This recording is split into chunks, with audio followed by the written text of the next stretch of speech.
Inilah yang menjadi kerinduan buat setiap kami Tuhan. Mampukan kami memiliki hati seorang hamba. Bahwa segala apa yang kami miliki itu adalah milik-Mu Tuhan. Oleh karena itu, mari Engkau dampingi setiap kami. Agar kami memiliki ketaatan penuh di hadapan-Mu. Kami senantiasa taat kepada-Mu Tuhan. Engkau yang menciptakan, Engkau yang berkarya dan yang berdaulat atas kehidupan kami. Oleh karena itu berfirmanlah buat kami pagi ini Tuhan. Kami siap untuk mendengarkannya. Oleh karena itu biarlah pengurapan yang daripada Allah turun atas setiap kami yang hadir di gereja-Mu tempat ini. Maupun juga yang mengikuti secara live streaming. Biarlah berkat yang daripada Allah pun juga turun atas mereka. Kekuatan kuasa Allah senantiasa melingkupi di dalamnya. Dan Engkau juga urapi hamba-Mu yang akan menyampaikannya. Sehingga apa yang hamba-Mu sampaikan itu asalnya daripada Engkau. Sehingga boleh menjadi berkat buat setiap kami. Hanya di dalam nama-Mu Tuhan kami Yesus Kristus kami telah berdoa dan bersyukur. Haleluya. Semua yang percaya katakan amin. Silakan duduk kembali Bapak Ibu yang kasih Tuhan. Saya percaya pagi ini kita diberkati Tuhan. Amin. Bapak Ibu yang dikasih Tuhan, karena kemajuan zaman setiap kita pergi kemanapun juga pasti selalu selfie. Ya enggak? Kita selalu foto dimanapun juga.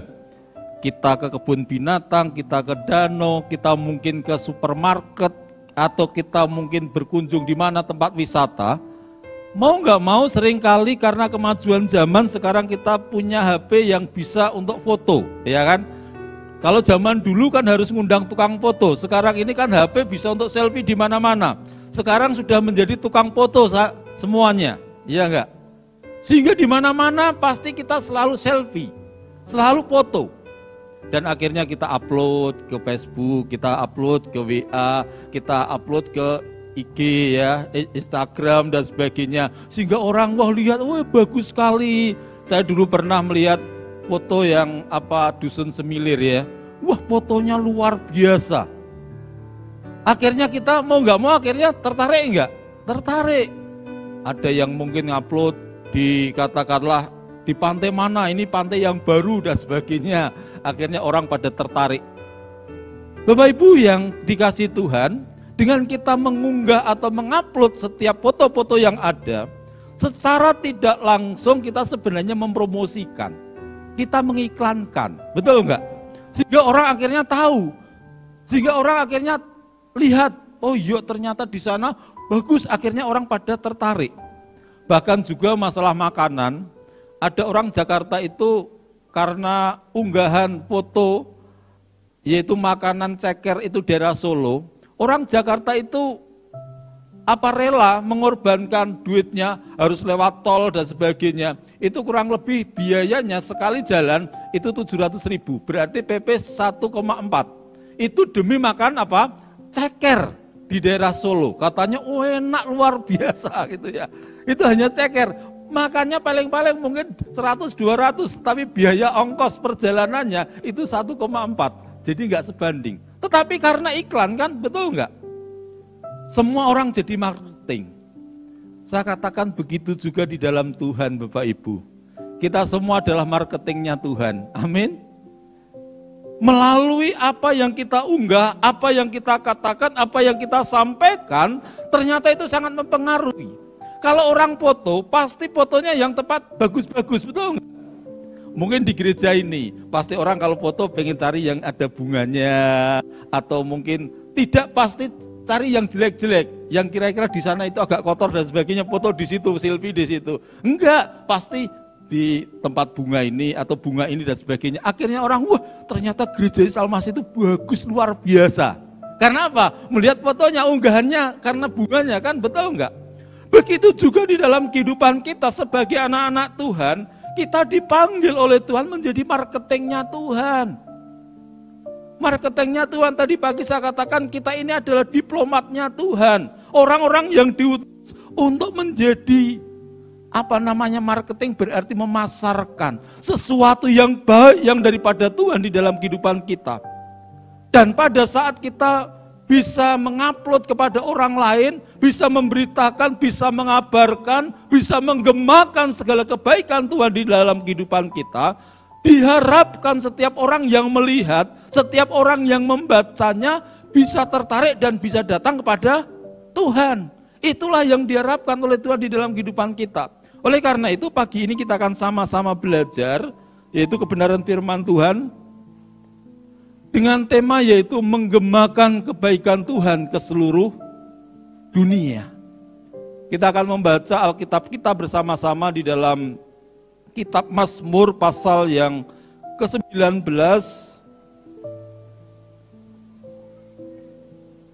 ayat yang pertama sampai dengan yang ke-11 saja. Mazmur pasal 19 ayat yang pertama sampai dengan yang ke-11. Kemuliaan Tuhan dalam pekerjaan tangannya dan dalam Tauratnya. Untuk pemimpin biduan Mazmur Daud. Langit menceritakan kemuliaan Allah dan cakrawala memberitakan pekerjaan tangannya. Hari meneruskan berita itu kepada hari, dan malam menyampaikan pengetahuan itu kepada malam. Tidak ada berita dan tidak ada kata. Suara mereka tidak terdengar, tetapi gema mereka terpancar ke seluruh dunia. Dan perkataan mereka sampai ke ujung bumi. Ia memasang kemah di langit untuk matahari, yang keluar bagikan pengantin laki-laki yang keluar dari kamarnya. Girang bagikan pahlawan yang hendak melakukan perjalanannya. Dari ujung langit ia terbit, dan ia beredar sampai ke ujung yang lain.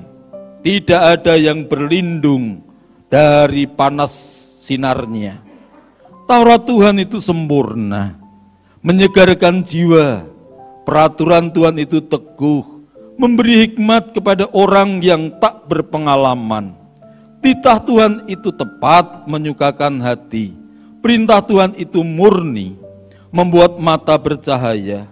Takut akan Tuhan itu suci, tetapi ada untuk selamanya. Hukum-hukum Tuhan itu benar, adil semuanya, lebih indah daripada emas, bahkan daripada banyak emas tua, dan lebih manis daripada madu, bahkan daripada madu tetesan dari sarang lebah. Bapak Ibu yang dikasih Tuhan, menggemakan berarti kita ini menyuarakan atau mengumandangkan atau menggaungkan. Apa yang kita gaungkan, apa yang kita gemakan, apa yang kita suarakan, yaitu terhadap kebaikan Tuhan. Nah, untuk bisa menggemakan akan kebaikan Tuhan, yang menjadi pertanyaan saya, apakah kita pernah mengalami yang namanya kebaikan Tuhan terlebih dahulu di dalam kehidupan kita? Apakah kita pernah mengalami yang namanya kebaikan Tuhan di dalam hidup kita, sehingga mau nggak mau kita memiliki mindset, kita memiliki konsep bahwa Tuhan itu baik. Pernahkah kita mengalami hal itu? Mungkin kita mengalami pertolongan Tuhan mungkin di dalam kesehatan kita. Kita mungkin mengalami pertolongan Tuhan di dalam segala pergumulan, mungkin dalam pekerjaan atau rumah tangga, ataupun juga dalam hal yang lain. Pernahkah kita mengalami kemenangan atau pertolongan Tuhan di dalam hal itu? Pada saat kita mengalami semuanya itu dalam kehidupan kita, maka kita akan memahami, akan dituntun Tuhan, sehingga kita akan memiliki konsep bahwa Tuhan itu baik, bahwa Tuhan itu ajaib, bahwa Tuhan itu luar biasa di dalam kehidupan kita. Karena pengalaman hidup bersama dengan Tuhan itu merupakan sesuatu yang sangat penting untuk kita bisa menggemakan, untuk kita bisa menyuarakan kebaikan Tuhan dan keagungan Tuhan di dalam hidup kita. Tetapi pada saat kita belum pernah merasakan hal itu, bagaimana mungkin Bapak Ibu akan menggemakan, akan promosi tentang rasanya burger atau Pizza Hut, tapi kalau Bapak Ibu belum pernah merasakan rasanya Pizza Hut itu seperti apa?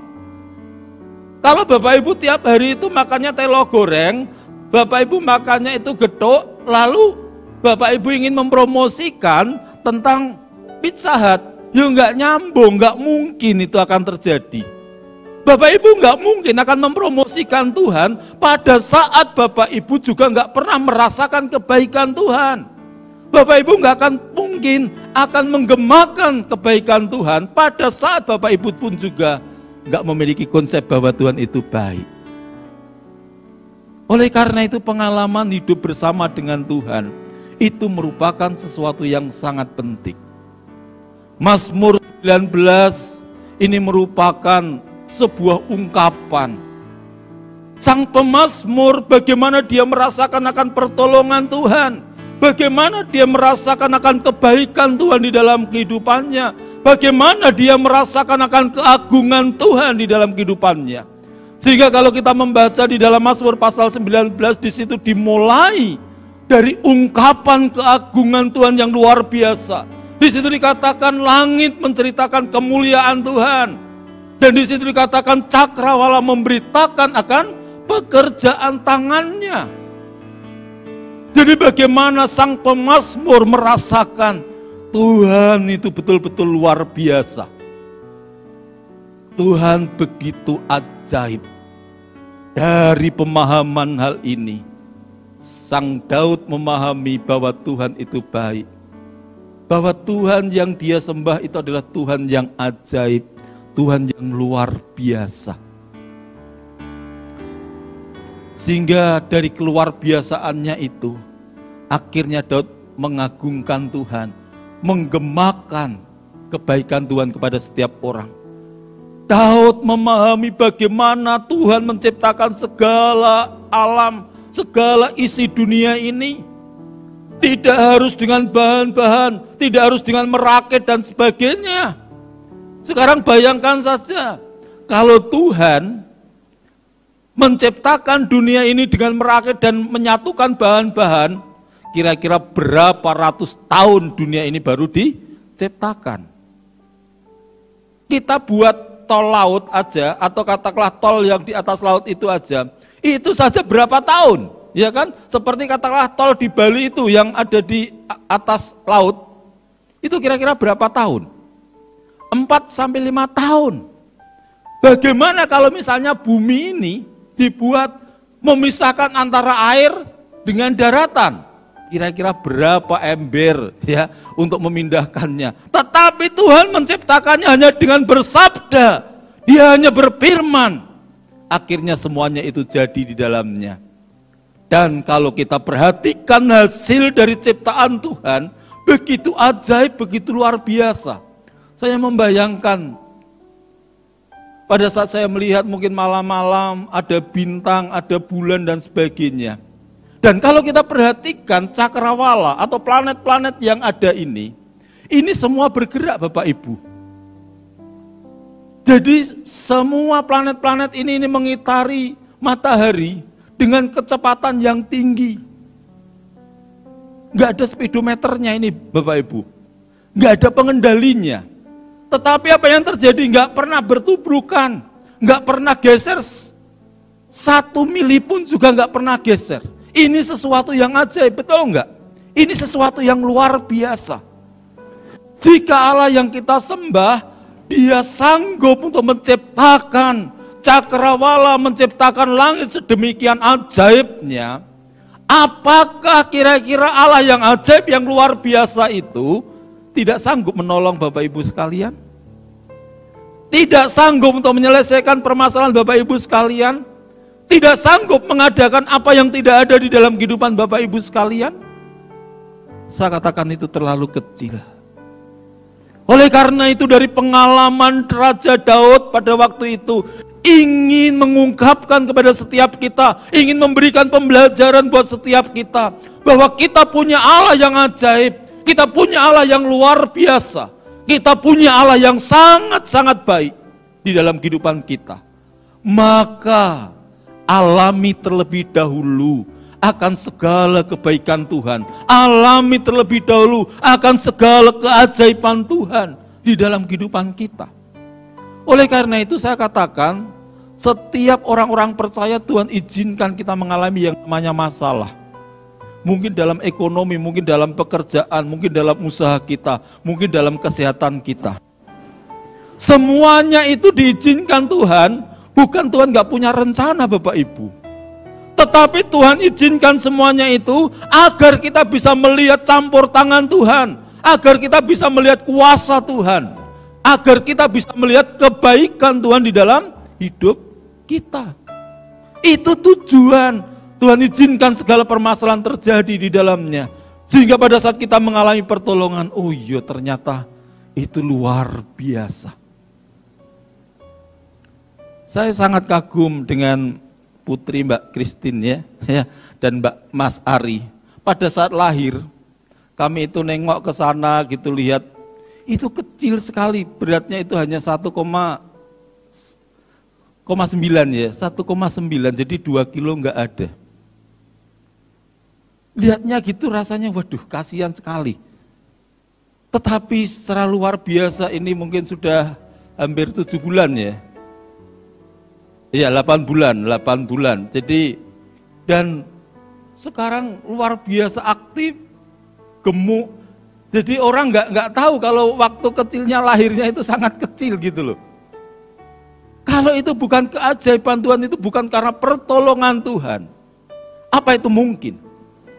Seperti yang dialami oleh Mas Ari pada waktu dia kecelakaan dan sebagainya. Secara manusiawi dia kan gagal otak, iya kan?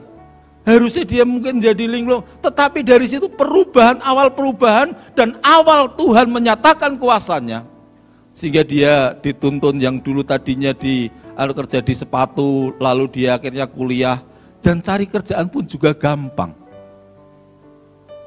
Dan yang saya heran, kerjanya itu luar biasa. Dia kadang-kadang pulang ke rumah gitu bisa 2 minggu, 3 minggu, 4 minggu. Di mana perusahaan yang bisa memberikan kesempatan seperti itu? Kalau itu bukan karena kebaikan Tuhan, artinya Tuhan sedang merendah kehidupan Mas Ari pada waktu itu, dan ternyata Tuhan menyatakan mujizat dan keajaibannya luar biasa. Oleh karena itu segala permasalahan Tuhan izinkan di dalam kehidupan kita, tujuannya agar kita mengalami pertolongan Tuhan, agar kita mengalami kuasa Tuhan, agar kita mengalami mujizat Tuhan di dalam hidup kita. Sehingga apapun yang terjadi, yang Tuhan izinkan terjadi, mari jangan pernah menyerah, tapi gumulkan di hadapan Tuhan. Pasti keajaiban Tuhan, karena Dia sanggup menciptakan cakrawala dan langit secara ajaib.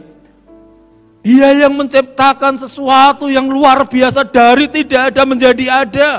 Hanya dengan firman-Nya saja, hanya dengan sabdanya saja. Maka Dia juga Allah yang sanggup menolong Bapak Ibu sekalian. Oleh karena itu apapun masalah yang Bapak Ibu hadapi, jangan pernah menyerah. Lihat Tuhan dan andalkan Tuhan di dalam kehidupannya. Dan pada saat Bapak Ibu mengalami akan pertolongan Tuhan, maka Bapak Ibu bisa menyampaikan apa yang menjadi pengalaman hidup kepada orang lain, sehingga orang lain bisa memuliakan nama Tuhan. Lalu yang kedua, Daud memahami bahwa Taurat Tuhan itu sempurna, dan Taurat itu menyegarkan jiwanya. Dan kita akan mengalami hal itu pada saat itu kaitannya dengan ketaatan. Pada saat Taurat Tuhan yang sempurna itu, yang luar biasa itu, pada saat kita mentaatinya, maka kehidupan kita akan memiliki kesegaran jiwa. Maka apa yang dikatakan oleh sang pemazmur di dalam Mazmur yang pertama, yaitu Tuhan katakan Daud katakan, yaitu kesukaanku ialah Taurat Tuhan. Dia merenungkan siang dan malam. Sekarang bayangkan, setiap hari Daud berarti selalu membaca Alkitab, merenungkan firman Tuhan siang dan malam. Dan namanya merenungkan bukan saja hanya membaca, sekedar pokoknya menyelesaikan akan baca Alkitab di dalamnya, tetapi dia betul-betul renungkan. Merenungkan itu kan seperti binatang yang memamah biak. Kalau Bapak Ibu misalkan pas hari korban, itu perhatikan sapi, kalau makan itu kan dia kunyah rumput itu kan, lalu dia telan. Dan setelah dia telan apa? Dia keluarkan lagi. Lalu dikunyah lagi, lalu ditelan lagi. Namanya merenungkan kebenaran firman Tuhan itu seperti itu juga Bapak Ibu. Artinya bukan saja sekedar membaca, tetapi direnungkan, dihayati, diaplikasikan di dalam kehidupan. Lalu dihubung-hubungkan dengan permasalahan-permasalahan yang ada dalam hidup kita. Sehingga kita menemukan, oh iya ternyata seperti itu toh maksud daripada Tuhan. Sehingga kita betul-betul memahami apa yang menjadi kebenaran firman Tuhan. Maka di situ dampaknya secara luar biasa. Di dalam ayat yang ketiga dikatakan dengan jelas, itu seperti pohon yang ditanam di tepi aliran air, yang selalu menghasilkan buahnya pada waktunya. Artinya dia akan senantiasa menghasilkan buah. Dia juga nggak akan pernah mengalami kekeringan di dalamnya. Itulah setiap orang-orang yang mencintai akan kebenaran firman Tuhan. Orang-orang yang taat kepada firman Tuhan, orang yang kesukaannya akan kebenaran firman Tuhan. Maka betul-betul jiwanya itu akan disegarkan oleh kebenaran firman Tuhan. Karena apa? Dia mengalami pertumbuhan yang sehat di dalamnya. Dan yang ketiga, yang dipahami oleh Daud, takut akan Tuhan itu adalah suci. Lebih indah dari emas dan lebih manis dari madu. Pada saat kita tahu akan Tuhan, kita melakukan apa yang menjadi ajaran Tuhan, ternyata dampaknya itu positif Bapak Ibu. Dampaknya itu baik di dalam kehidupan kita. Pada saat kita melakukan hal yang baik, maka ternyata sekalipun itu berat, ternyata efeknya, dampaknya itu akan luar biasa. Kemarin kami berkunjung di keluarga Pak Agus Imam, kami refreshing bersama di PSB, dan kami bercerita-cerita bagaimana dulu perjuangan Bu Christine dalam menghadapi permasalahan dan ada orang yang memfitnah macam-macam. Lalu apa yang dilakukan Bu Christine pada saat ada anak buahnya katakan, wih kita balas saja dan sebagainya. Tapi Bu Christine katakan, apa bedanya kita dengan orang-orang yang tidak percaya? Katakanlah, untuk apa kita melakukan akan hal itu? Pembalasan Tuhan itu sudah cukup, kita nggak perlu membalas. Dampak dari apa yang dilakukan oleh Bu Christine ternyata luar biasa. Luar biasa apa? Tuhan berkati secara luar biasa di dalam kehidupan dan usahanya. Yang dulu dijelek-jelekan dan sebagainya, mungkin orang-orang akhirnya tahu, mungkin orang-orang yang sudah katakanlah tender dan sebagainya, semuanya dibatalkan. Secara manusiawi mungkin rugi pada waktu itu. Tapi ternyata dalam perjalanan kehidupan dan usaha yang dilakukan Bu Christine, ternyata juga nggak kolab, ya kan? Dia katakan walaupun dalam masa pandemik dia tetap membayar karyawan utuh, dia juga tetap katakanlah memberikan THR dan sebagainya. Banyak perusahaan-perusahaan yang nggak ngasih akan hal itu. Dan cara luar biasa, setiap membutuhkan akan hal itu Tuhan membukakan jalan. Tuhan membukakan berkat-berkatnya tikam-tikam langit. Artinya pada saat kita sungguh-sungguh takut akan Tuhan, kita sungguh-sungguh mengandalkan Tuhan, ternyata pertolongan demi pertolongan Tuhan juga akan nyatakan di dalam kehidupan kita. Oleh karena itu, takut akan Tuhan itu suci, murni, kudus, dikenan oleh Tuhan. Maka itu akan lebih manis daripada madu. Dan di situ dikatakan apa? Seperti emas tua, ya. Kalau kita membaca di dalam ayat yang bagian terakhir, lebih indah daripada emas, bahkan daripada banyak emas tua, dan lebih manis daripada madu, bahkan daripada madu tetesan dari sarang lebah. Artinya betul-betul madu yang asli. Ya, kalau kita beli madu yang sudah botolan itu kadang-kadang campuran. Tetapi kalau kita beli di daerah Weleri, ya, itu Pramuka, itu asli, masih asli di sana, betul-betul legit banget. Enak sekali, karena apa? Asli madunya. Begitu juga kalau kita orang yang takut akan Tuhan, orang-orang yang mengandalkan Tuhan, orang yang berserah hidupnya pada Tuhan, hidupnya itu akan manis pada akhirnya. Hidupnya akan penuh kemuliaan pada akhirnya di dalamnya. Memang dalam perjalanan, memang rasanya berat, rasanya mungkin gak kuat rasanya, tetapi yakinlah kalau kita selalu mengandalkan Tuhan, pertolongan demi pertolongan Tuhan akan nyatakan di dalam hidup kita. Nah, pada saat kita sudah mengalami akan semuanya itu di dalam hidup kita, Saat kita sudah mengalami kebaikan Tuhan, kita sudah mengalami akan segala pertolongan Tuhan di dalam hidup kita, maka ada perintah yang daripada Tuhan supaya kita menggemakan akan segala kebaikan Tuhan. Jangan ragu-ragu untuk menggemakan kebaikan Tuhan itu di dalam kehidupan kita. Apa tujuan dari semuanya itu? Agar semua orang itu mendengar dan mengalaminya. Apa Bapak Ibu nggak kasihan terhadap orang-orang yang hidupnya mungkin secara ekonomi bagus tetapi dia sedang menuju ke alam maut? Karena keselamatan hanya di dalam Yesus, iya enggak? Kita tidak harus mengkristenkan mereka, tetapi jaminan keselamatan hanya ada di dalam Yesus Kristus. Apakah kita enggak mau menggemakan ini sehingga mereka juga mengalami akan cinta kasih yang daripada Tuhan? Dia mengalami akan segala kebaikan Tuhan di dalam kehidupan kita. Itu tugas kita. Karena kita ini adalah marketingnya Tuhan. Kita sudah dipanggil oleh Tuhan menjadi marketingnya Tuhan. Karena kita terlebih dahulu sudah menerima akan kasih anugerah yang daripada Tuhan. Maka kita pun juga perlu menggemakan, memberitakan. Dan untuk bisa memberitakan, maka kita harus memiliki pengalaman hidup bersama dengan Tuhan. Pada saat kita nggak memiliki pengalaman hidup pada Tuhan, kalau kita hanya sekedar orang Kristen, kita percuma. Tetapi jadilah pengikut-pengikut Kristus yang mengalami akan pertolongan Tuhan, yang mengalami akan kebaikan Tuhan, karena disitulah kuncinya. Kita akan mengalami kuasa Tuhan, kita akan merasakan kebaikan Tuhan, sehingga disitulah kunci untuk kita bisa menggemakan akan segala kebaikan Tuhan.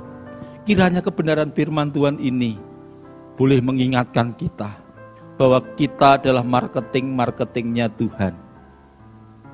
Kita memiliki tugas yang daripada Tuhan, bukan marketing untuk katakanlah menawarkan keenakan dunia, tetapi kenyamanan kehidupan yang kekal bersama dengan Tuhan.